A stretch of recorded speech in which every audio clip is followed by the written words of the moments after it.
इसको देख, ये इतनी सुंदर है, इंटेलिजेंट है, पढ़ाई में भी बहुत तेज है। तेरा क्या करूं मैं?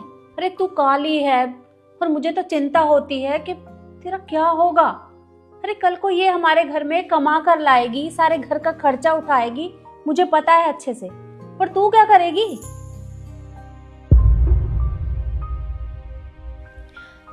वैसे मम्मा, वो क्या है ना, मेरा लास्ट सेमेस्टर चल रहा है और कॉलेज में ना फीस सबमिट करनी है। अगर नहीं करी ना तो मुझे पेपर में बैठने नहीं देंगे, तो प्लीज़ कर दो ना। हाँ माँ, मेरी भी फीस सबमिट करवा देना। अरे पर तुम दोनों के एग्जाम भी तो एक साथ आते हैं, इतने पैसे नहीं है मेरे पास। मैं तो सिर्फ एक बंदे की फीस ही जमा कर सकती हूँ। इशु, तू एक काम करना, कल मैं तुझे पैसे दे दूंगी, तू अपनी फीस सबमिट कर देना। ठीक है मम्मी। और शिखा, तू बोल देना मैम को कि वो अगले महीने मेरी मम्मी फीस जमा करवा देगी। पर मेरी फीस अगले महीने क्यों? माँ, मैं बड़ी हूँ और ईशू की अगले महीने सबमिट करवा देना। पहले आप मेरी सबमिट करवा दो। क्यों भाई? अरे पढ़ाई में ये इंटेलिजेंट है, पहले मैं इसकी फीस जमा करूंगी। तो तेरा क्या है, तुझे समझ नहीं आता ना जितना मैं बोलती हूँ। देख बेटा, एक तो ना मैं तुझसे वैसे ही बहुत परेशान हूँ क्योंकि तेरा रंग इतना काला है। अरे मुझे तो समझ ही नहीं आता कि तू मेरी बेटी है भी या नहीं। देख, तेरी शादी के लिए तो मुझे वैसे ही दहेज इकट्ठा करना पड़ रहा है, क्योंकि बिना दहेज के तो तेरे साथ कोई शादी करने वाला नहीं है। अरे तुझे तो दहेज देकर ही भेजना पड़ेगा, तब जाके तेरी शादी होगी।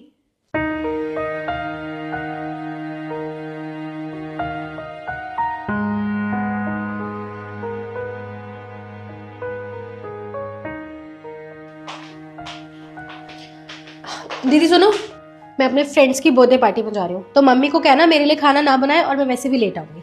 मैं क्यों बोलूँ मम्मी से? और वैसे भी तुम इस टाइम पार्टी में मत जाओ, मम्मी वैसे ही मना करेंगी। तुम घर बैठो। मम्मी और मुझे मना करेंगी? आप खुद पूछ लो। अच्छा मम्मा, मम्मा सुने। क्या हुआ? क्यों बुलाया मुझे? मैं किचन में काम कर रही थी। मम्मा, ईशू से बात करो। आप कह रही पार्टी में जाऊंगी और खाना मत बनाना मेरे लिए। कोई टाइम है पार्टी में जाने का? इसे बोलेंगी घर बैठे। मम्मी आप खुद बताइए ना, अगर मैं अपने फ्रेंड्स की पार्टी में नहीं जाऊंगी तो कल को वो भी नहीं आएंगे मेरे पास, और वो नहीं आएंगे तो मुझे कितना बुरा लगेगा, कितना अकेला फील होगा। आप चाहते हैं कि मैं अपने बर्थडे पार्टी में ऐसे अकेले सेलिब्रेट करूं? नहीं ना, तो प्लीज मुझे जाने दो। हाँ, बात तो इसकी सही है।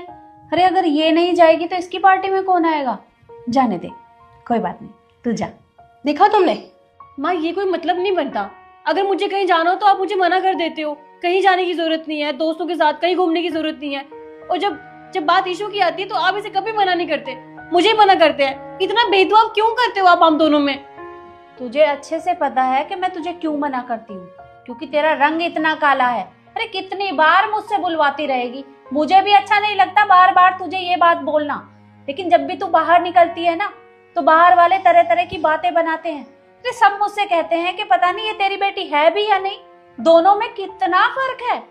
तो क्या करूं मैं? अरे मुझे भी अच्छा नहीं लगता कि लोग मेरी बेटियों के बारे में ऐसे बात करते हैं, पर मैं ना अब तंग आ चुकी हूँ, इसलिए मैं तुझे कहीं जाने नहीं देती। अरे कल को तेरी शादी भी करनी है, अगर ऐसे बाहर घूमेगी तो लोग भांजी मार देंगे और शादी नहीं होगी। क्या शादी शादी माँ, मैं परेशान हो गई हूँ आपकी इन बातों से। और मेरी गलती है, मैं काली हूँ। जब देखो तब आप हम दोनों में भेदभाव करती रहती हैं। मुझे नहीं पता मुझे कब तक ये सब बर्दाश्त करना पड़ेगा। एक तो तेरी ना जुबान बहुत चलती है। अरे कितनी बार कहा है कि मुझे उल्टा जवाब मत दिया कर, पर नहीं, तू सुधरने वालों में से नहीं है। अरे तुझे हो क्या गया है? देख, जितना मैंने तुझसे कहा है ना, सिर्फ उतना ही किया कर। मम्मी माँ, माँ, तुम ना दूर रहो, हाथ मत लगाना मम्मी को। मनहूस हो तुम हमारे लिए, मनहूस। शक्ल क्या देख रही हो? जल्दी से एम्बुलेंस को फोन करो। माँ आप इधर आइए, आराम से। Hello ambulance. माँ, माँ। देखिए, आपकी माता जी की किडनी बहुत ज़्यादा डैमेज हो चुकी है, तो हो सकता है हमें किडनी चेंज भी करानी पड़े। तो आप एक काम कीजिए, आप जल्द से जल्द डोनर का इंतज़ाम कीजिए। जी डॉक्टर।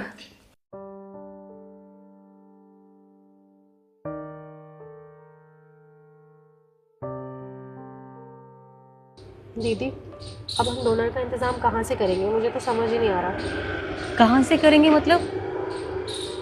डोनर की जरूरत ही नहीं है, हम उनकी बेटियां हैं, क्या हम उनके लिए ये सब नहीं कर सकते? आप पागल हो गए हो? कैसी बातें कर रहे हो, ये देख रहे हो आप? अरे हम किडनी कैसे दे सकते हैं? हमारा पूरा जीवन पड़ा है आगे। मैं तो बिल्कुल भी नहीं दूंगी। अरे मेरी पूरी जिंदगी है आगे, मैं एक किडनी के साथ कैसे जीऊंगी? कोई बात नहीं, तुम्हें नहीं देनी तुम मत दो, मैं हूं ना, मैं अपनी किडनी दे दूंगी, मुझे कोई दिक्कत नहीं है। अरे हम उनकी बेटियां हैं, हम उनके लिए इतना नहीं कर सकते क्या? तुम्हें किडनी नहीं देनी, तुम मत दो, मैं अपनी किडनी दे दूंगी, मुझे कोई दिक्कत नहीं है। माँ है वो हमारी, हम उनके लिए इतना तो कर ही सकते हैं। दीदी बी मैच्योर, आप मुझसे बड़ी हैं, मुझसे ज्यादा समझदारी होनी चाहिए। आप बेवकूफ़ों जैसी बातें कर कैसे सकते हो?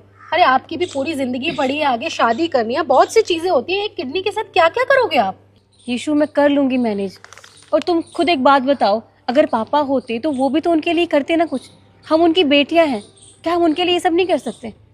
और देखो मुझे कोई दिक्कत नहीं है, और मैंने तय कर लिया है कि मैं अपनी किडनी दूंगी, बात खत्म। ठीक है, फिर जब आपने मन बना ही लिया है तो मैं कौन होती हूँ आपको बोलने वाली? जैसे आपको ठीक लगे। फटाफट मम्मी आ जाए बस।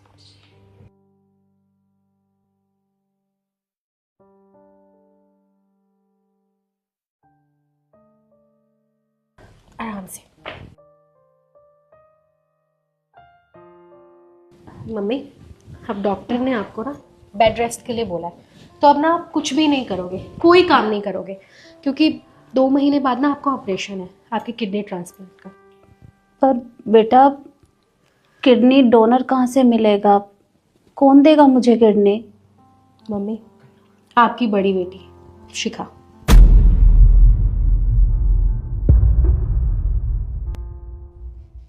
शिखा, तू मेरी वजह से अपनी जान दांव पर मत लगा बेटा। अभी तेरे सामने पूरी जिंदगी पड़ी है और तू मुझे किडनी देने चली है। देख बेटा, अभी मुझे तेरी शादी भी करनी है, मैं तुझसे किडनी नहीं लूंगी, मैं ऐसे ही ठीक हूँ। कोई बात नहीं, तू मत देना। माँ आप कैसी बात कर रहे हो? और वैसे भी ये जिंदगी भी तो आपकी दी हुई है ना, और क्या हो गया अगर मैं किडनी दे भी दूंगी तो? इंसान एक किडनी पर भी जिंदा रह सकता है, आप फिक्र मत कीजिए। नहीं बेटा, ये बहुत बड़ी बात है, और तू इस तरह से मुझे किडनी देगी तो मैं अच्छे से नहीं रह पाऊंगी। और मैंने पूरी जिंदगी तेरे साथ भेदभाव किया है, अब तूने एक बार भी अपने बारे में नहीं सोचा? देख, तेरे आगे तेरी पूरी जिंदगी पड़ी है बेटा, मेरा क्या है? अरे मुझे तो कुछ दिन और जीना है, तो मैं ऐसे ही जी लूंगी। तुम मेरे लिए परेशान मत हो। हाँ आपकी तबीयत ठीक नहीं है, आप क्यों इतना सोच रही हैं? परेशान मत होइए, मुझे कोई दिक्कत नहीं है। और वैसे भी अपने ही तो अपनों के काम आते हैं ना, और मैं तो आपकी बेटी हूँ माँ। अगर मैं आपके लिए इतना सा कर भी रही हूँ तो कोई बड़ी बात नहीं है, और मुझे कोई दिक्कत नहीं है माँ, सच में। किसी ने सच ही कहा है कि इंसान को कभी भी सूरत नहीं देखनी चाहिए। अरे असली चीज तो उसकी सीरत होती है। और मेरी बेटी वाकई में बहुत अच्छी है, जो अपने बारे में नहीं मेरे बारे में सोच रही है। अरे मैं तो पागल थी जो लोगों की बातों में आ जाती थी। मुझे नहीं पता था कि मेरी बेटी का इतना बड़ा दिल है। इधर आ मेरे पास। शिखा, मुझे माफ कर दे बेटा, मैंने तुझे बहुत कुछ सुनाया है, तेरी माँ से बहुत बड़ी गलती हो गई थी, मुझे माफ कर दे। कोई बात नहीं माँ, माफी मत मांगिए आप, ठीक है? और अब से मेरी दोनों बेटी मेरे लिए सबसे ऊपर है, और सबसे पहले मेरी शिखा बेटिया।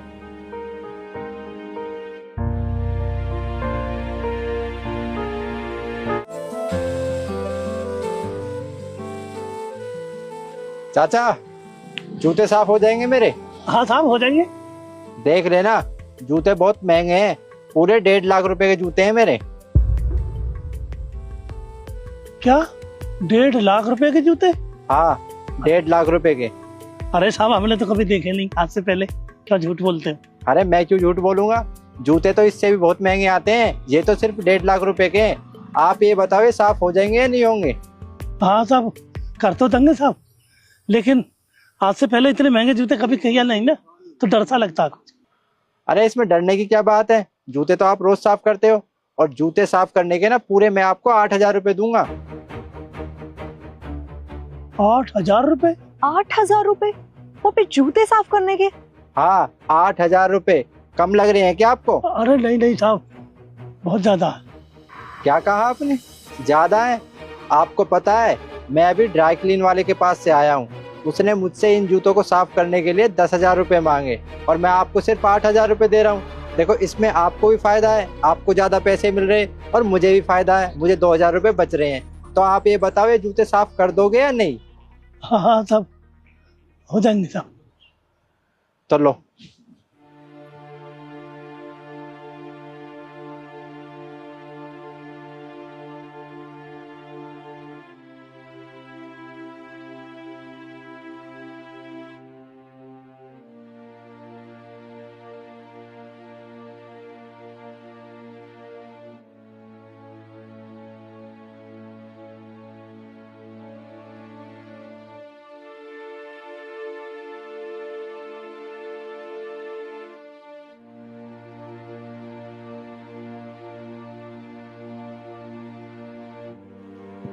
लीजिए साहब, हो गए।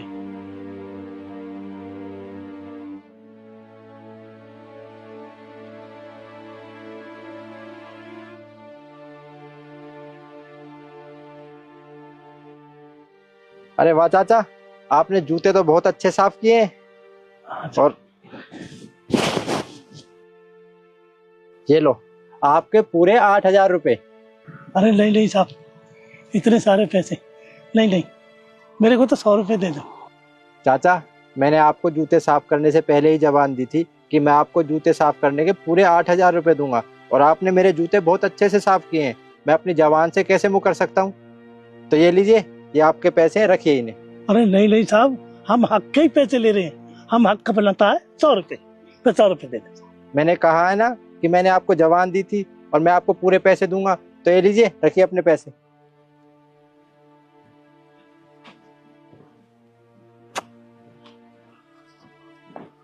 8,000 रुपए?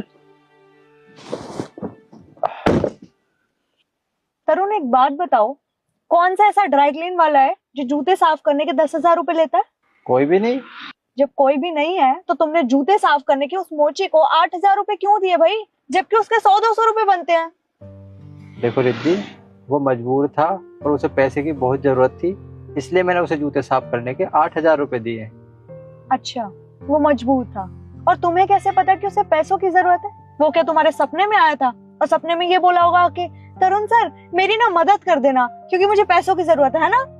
रिद्धि, मैंने इस मोची की ना कुछ बातें सुनी थी, वो मैं तुम्हें बताता हूँ। पापा, मुझे कॉलेज की फीस के लिए पैसे चाहिए। कॉलेज की फीस के लिए पैसे? हाँ। कितने पैसे चाहिए बेटा? 8,000 रुपए। 8,000 रुपए? अरे बेटा, मैं कहाँ से लाऊंगा 8,000 रुपए? ये तो सुबह से पौनी भी नहीं हुई, लोग बाग आते ही नहीं है, पता नहीं क्या हो रहा। वो चप्पल टूट जाती है तो सीधे शोरूम पर जाते हैं, नई चप्पल पहन के चले जाते हैं, यहाँ कोई सिलाने के लिए भी नहीं जाता। बेटा बहुत केड़ा हाथ चल रहा है, घर का खर्चा ही जन कैसे कैसे चलता है। 8,000 रुपए बेटा मेरी बस की नहीं है। पापा मेरे को कुछ नहीं पता, मुझे आज शाम तक 8,000 रुपए चाहिए, कैसे करो कुछ भी करो। अरे बेटा सुनो, बेटा सुन, अरे बिल्लू, अरे बेटा, हे भगवान, मैं कहाँ से 8,000 रुपए करूं? यहाँ तो महीने में 800 रुपए भी नहीं बनते। लोग बाग आते हैं, वो चप्पल टूटी इनको ले जाते हैं, साथ के साथ नहीं ले आते, यहाँ कटवाने के लिए ही नहीं आते। सुबह से शाम हो जाती है, बौली भी नहीं होती। 8,000 रुपए